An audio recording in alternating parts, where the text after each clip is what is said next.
আজকে ইংলিশ বলতে পারছো না তো কি হয়েছে, কালকে তুমি অবশ্যই ইংলিশ বলবে, এবং এই কনফিডেন্সটা নিজের মধ্যে রাখলেই তোমাদের কাছে ইংলিশ লার্নিং জার্নি আরো সহজ হয়ে যাবে। আজকের এই ক্লাসে আমরা শিখতে চলেছি কিছু শর্ট এবং হেল্পফুল ইংলিশ সেন্টেন্সেস, যেগুলো আমাদের ইংলিশে ফ্লুয়েন্ট হতে অনেক সাহায্য করবে। এবং এই প্রত্যেকটা সেন্টেন্স আমরা প্রত্যেক দিনকার লাইফে কোথাও না কোথাও কখনো না কখনো অতি অবশ্যই ব্যবহার করি। তাহলে চলো আর সময় নষ্ট না করে শুরু করা যাক। যাদের আজকের এই ক্লাসটা ভালো লাগবে প্লিজ লাইক করে দেবে, শেয়ার করবে বাকিদের মাঝে, এবং তাদেরকেও শেখার সুযোগ করে দেবে। যারা এখনো সাবস্ক্রাইব করনি, আরও এরকম ভিডিও পেতে সাবস্ক্রাইব করো। চলো শুরু করি। এটা যা তাই, এটাকে আমরা ইংলিশে কিভাবে বলবো? It is what it is. পরেরটা দেখি। এই প্ল্যানটা একদম খারাপ।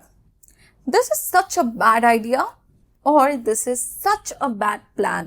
তোমাদের জন্য একটা হোমওয়ার্ক দিচ্ছি। সে যেমন তেমন। আজকের ওয়েদারটা একদম খারাপ। এই দুটো সেন্টেন্স তোমরা আমাকে কমেন্ট সেকশনে লিখে জানাবে যে কিভাবে বলতে হয়। চলো পরেরটা দেখি। আমার এটা তোমাকে বলা উচিত না। কোনো কথা যেটা আমাদের বলা উচিত না, কিন্তু মেবি সিচুয়েশন আমাকে বাধ্য করছে বলতে, আমরা ভেবেছিলাম বলবো না, তখন সেই ক্ষেত্রে আমরা এই কথাটা বলি, আমার এটা তোমাকে বলা উচিত না। এটা ইংলিশে আমরা এইভাবে বলবো, I shouldn't be telling this to you. I shouldn't be telling this to you. এবার বুঝলাম, that makes sense. That makes sense মানে যখন আমাদের কোনো কিছু শুনে বোধগম্য হয়, অর্থাৎ যখন কোনো কিছু শুনে আমরা বুঝতে পারি, when we can understand something, তখন আমরা বলবো দ্যাট মেক্স সেন্স। ধরো না কেউ কোনো কথা লজিক দিয়ে বলছে, বা সে কোনো কাজ কেন করেছে সেটা আমাদের কাছে এক্সপ্লেন করছে, এবং আমরা তখন বলছি এবার বুঝতে পারলাম, বা এবার আমার কাছে বিষয়টা ক্লিয়ার হলো, তখন আমরা বলবো দ্যাট মেক্স সেন্স। ট্রিপটা একদম যাচ্ছে তাই ছিল, মানে একদম বেকার ছিল, ভেরি ডিসঅ্যাপয়েন্টিং, ভেরি আনপ্লেজেন্ট। কোনো জিনিস যখন আমাদের কাছে ডিসঅ্যাপয়েন্টিং লাগে, সেটা কোনো এক্সপিরিয়েন্স হতে পারে, কোনো জায়গা হতে পারে, তখন আমরা সেই ক্ষেত্রে অ্যানয়িংলি একটা ওয়ার্ড ব্যবহার করতে পারি, বামার। বামার আমরা কিন্তু ইনফর্মাল ওয়ার্ড হিসেবে ব্যবহার করি, এবং আমরা খুব রেগে ব্যবহার করি। যেমন এখানে আমরা সেন্টেন্সটা এইভাবে বলবো, the trip was a real bummer, মানে ট্রিপটা একদম বেকার ছিল। সব ভালো, এটাকে আমরা ইংলিশে কিভাবে বলবো? It's all good. It's all good. তুমি কি বুঝতে পেরেছো? Did you get it? Did you get it? Get মানে হচ্ছে এখানে understand. So এখানে সেন্টেন্সটা আমরা এভাবে বলতে পারি, Did you understand it? পরেরটা, শনি রবিবার ভালো করে কাটিও। শনি রবিবারকে আমরা বলি সপ্তাহান্ত। তাহলে এটাকে আমরা ইংলিশে বলবো, Have a good weekend. Have a good weekend. তুমি খুব দ্রুত এগোচ্ছ। দ্রুত এগোনোকে আমরা বলবো গোয়িং ফাস্ট। তুমি খুব দ্রুত এগোচ্ছ, you are going too fast. You are going too fast. এটা তোমার জানার কোনো বিষয় না, বা এখানে তোমার চিন্তার কোনো ব্যাপার নেই। আমরা অনেক সময় বাংলায় এই কথাটাকে খুব রুডলি এভাবে বলে থাকি, তোমার এখানে নাক গলানোর কোনো দরকার নেই। তখন এই সেন্টেন্সটা আমরা ইংলিশে কিভাবে বলবো? It's none of your business. It's none of your business. That simply means stop asking me questions. এই বিষয়ে আমি তোমাকে কোনো উত্তর দেব না। যেমন কখনো যদি আমরা কাউকে, স্ট্রেঞ্জার কোনো কাউকে, তাদের খুব পার্সোনাল বিষয়ে জিজ্ঞাসা করি, are you married, what's your salary, so they can answer simply like this, that's none of your business. তার মানে হচ্ছে যে এই বিষয়ে আমি তোমাকে কোনো উত্তর দেব না, because this is personal and এটা তোমার জানার কোনো বিষয় না।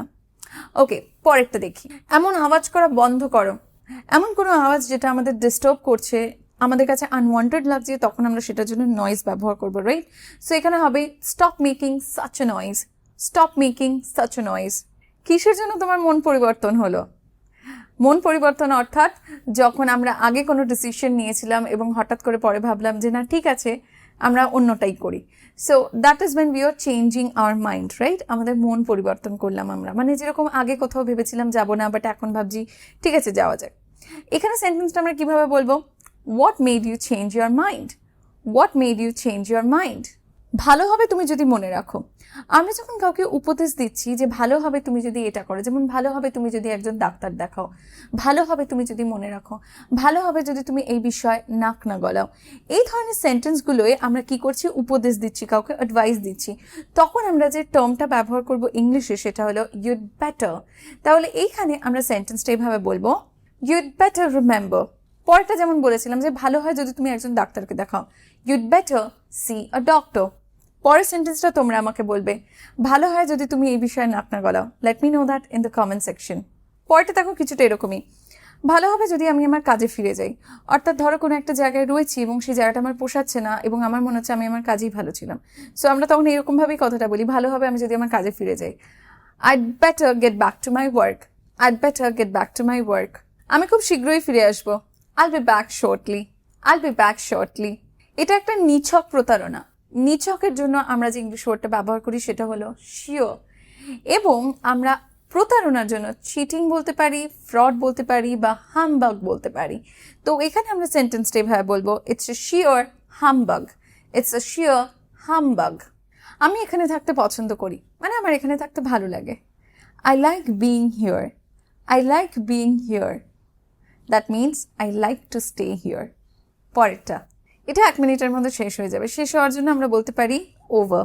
এখানে সেন্টেন্সটা এইভাবে হবে, it will be over in a minute. আমি তোমার সাথে পুরোটা রাস্তা আছি। এখানে আমি তোমার সাথে পুরোটা রাস্তা আছি মানে হচ্ছে তুমি যা করছো আমি তোমার পাশে রয়েছি। তো অনেক সময় আমরা কাউকে সাপোর্ট করার জন্য এই কথাটা বলি যে তুমি যা করছো তোমার পুরোটা জার্নিতে বা তোমার পুরো রাস্তাটায় আমি তোমার সাথে থাকবো। তখন এই সেন্টেন্সটা আমরা এইভাবে বলবো, I am with you all the way. I am with you all the way. Next, এটা এমন কিছু যা আমি সব সময় মনে রাখবো।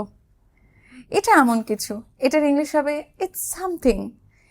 এবার বলেছে যা আমি সবসময় মনে রাখবো, দ্যাট আইল অলওয়েজ রিমেম্বার। তাহলে কি হলো পুরো সেন্টেন্সটা? ইটস সামথিং দ্যাট আইল অলওয়েজ রিমেম্বার। এরকমই আর একটা সেন্টেন্স শেখাচ্ছি, এটা এমন কিছু যা আমি কখনো ভুলবো না। ইটস সামথিং দ্যাট আইল never forget. Well guys, this brings me to the end of this class and I hope যে তোমরা আজকের এই ক্লাসে 20টারও বেশি স্মার্ট ইংলিশ সেন্টেন্সেস শিখেছো। কেমন লাগলো অতি অবশ্যই কমেন্ট সেকশনে জানাতে ভুলো না। আর হ্যাঁ, সাথে ক্লাসে যে হোমওয়ার্কগুলো দিয়েছি সেগুলো আমাকে কমেন্ট সেকশনে লিখে জানাও। দেখা হচ্ছে আবার খুব তাড়াতাড়ি নতুন কোনো কন্টেন্ট নিয়ে। Until next time, stay connected and keep learning.